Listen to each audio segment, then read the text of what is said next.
오늘 우리 위원님들의 질의에 우리 후보자가 가장 많이 하신 말씀이 먼저 하세요. 송구스럽다는 말씀 드린 것 같습니다. 몰랐습니다. 송구스럽습니다가 답니다.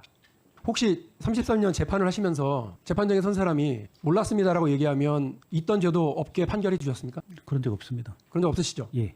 국민의 법정도 마찬가지일 거라고 생각하고 국회 청문회 과정도 마찬가지입니다. 그럼 묻겠습니다. 10억이나 되는 비상장 주식 10억이면 이거 어떻게 신고하는지 몰랐다라고 얘기하는 말이 통한다고 생각하십니까? 네, 어쨌든 이제 뭐 대단히 또 송구스럽게 생각합니다. 송구스럽습니까? 어떻게 책임지실 거예요? 그래서 대법원 공직자윤리위원회의 결정에 따르겠습니다. 선출직들은 재산 신고 누락하면 당선 무효형입니다. 고위공직자들은 그와 관련돼서 중징계를 받습니다. 지금 후보자의 자리는 그보다 더 큰 자리이고요. 무려 10억이나 되는 재산 신고를 누락하는 이런 행위에 대해서 어떻게 책임지는지를 묻는 겁니다. 자진해서 후보직을 사퇴하실 의향 없으십니까? 제가 답변 드리기 조금 본인이 결정하신 문제입니다. 저는 사실은 그 가액이 10억이라는 것을 청문회 과정에서 처음으로 알았습니다. 네, 그게 국민들 가슴에 못 박습니다. 그 말씀이 자꾸 하시는데 10억 정도는 나는 있는지 없는지도 모르는 사람이다. 그리고 그 정도에 대해서는 무감하게 살았다. 이 말씀이 돈 1억도 자산을 갖고 있지 못한 청년들에게 가슴에 못질하는 거고요. 10억 자산 못 만들고 있는 우리 국민들한테 또 못질하는 말씀이세요. 그런 말씀 좀 그만하세요. 다른 사람들한테는 엄정하게 법의 규칙 다 따르라고 하시잖아요. 근데 이거 송구하고 몰랐다로 끝나요? 그렇게 하시면 돼요. 본인이 결정하신 문제입니다. 사퇴하실 의향 있으세요? 없으세요? 저는 사실대로 말씀드린 건데 아무튼 뭐 죄송합니다. 웃음이 나오세요 지금? 아닙니다. 사실 분명히 말씀하셨잖아요. 몰랐다고 그래서 있는 죄를 없는 걸로 판결해 주신 적 없다면서요. 예, 그렇습니다. 위법한 일이잖아요 지금. 알았든지 몰랐든지 간에. 아무튼 저희 뭐 불찰입니다. 장녀의 그 증여세 탈루 문제가 앞서 지적이 됐습니다. 증여세 탈루가 아니다고 생각하시는 거죠? 예. 소득이 있는 자녀에게 10년 동안 5천만 원 이상 주게 되면 그 부분과 관련해서 증여세 대상입니다. 알고는 계시죠? 예. 결과적으로 지금 소득이 있는 자녀에게 이렇게 하신 거예요. 맞죠? 제 딸이 코로나로 그러니까 결과적으로 지금 5천만 원 이상이 된 거고 1,800만 원 정도에 대해서는 증여세를 납부해야 될 의무가 생겼다고 확인이 된 건데 증여세 납부하시겠습니까? 증여세 부과 대상이 아닌 거로 인식하고 있습니다. 만약에 증여세 납부 대상이 맞다면 당연히 납부해야 되지 않습니까? 증여 대상이 아니라고 하는 부분과 관련된 자료를 성실하게 좀 제출해 주십시오. 후보자가 한창 판사로 일하던 2002년에요. 성남세무서가 후보자의 배우자인 김일현 씨에게 압류 처분을 했죠.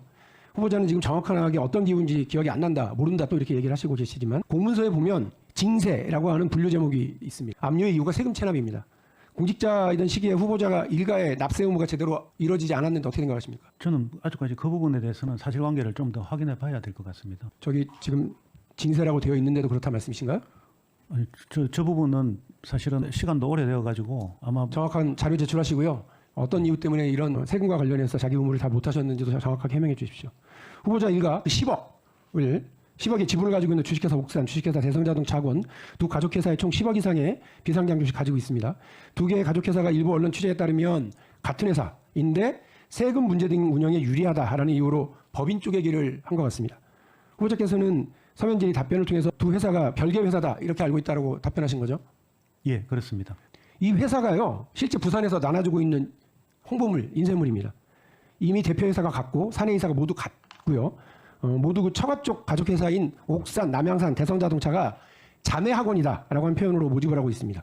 이것도 모르고 계셨죠? 예.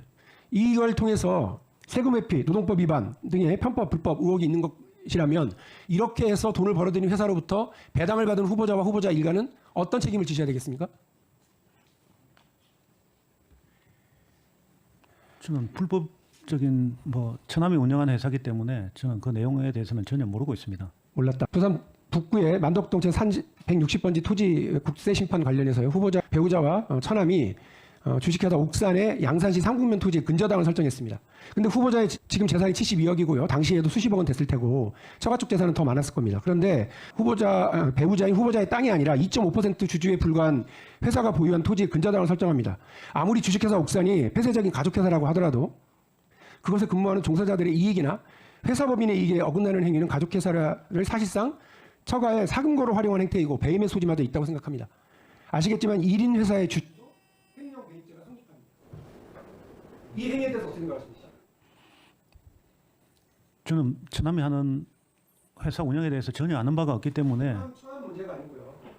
배우자가 근저당을 회사 땅으로 본인의 재산이나 본인 땅이 아니라 회사 땅으로 그렇게 했다고요. 2.5% 지분밖에 없는 회사 땅을. 왜 회사에 그런 부담과 불이익을 나눕니까? 그렇게 해도 됩니까? 아마 그 회사는 그렇게 운영해도 되는 거예요?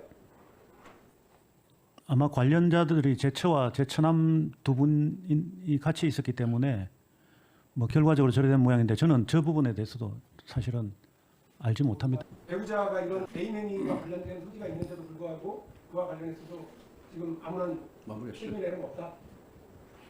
저는 불법 행위는 없는 것으로 알고 있습니다. 개인과 관련한 불법 행위가 없는 걸로 알고 있다. 예.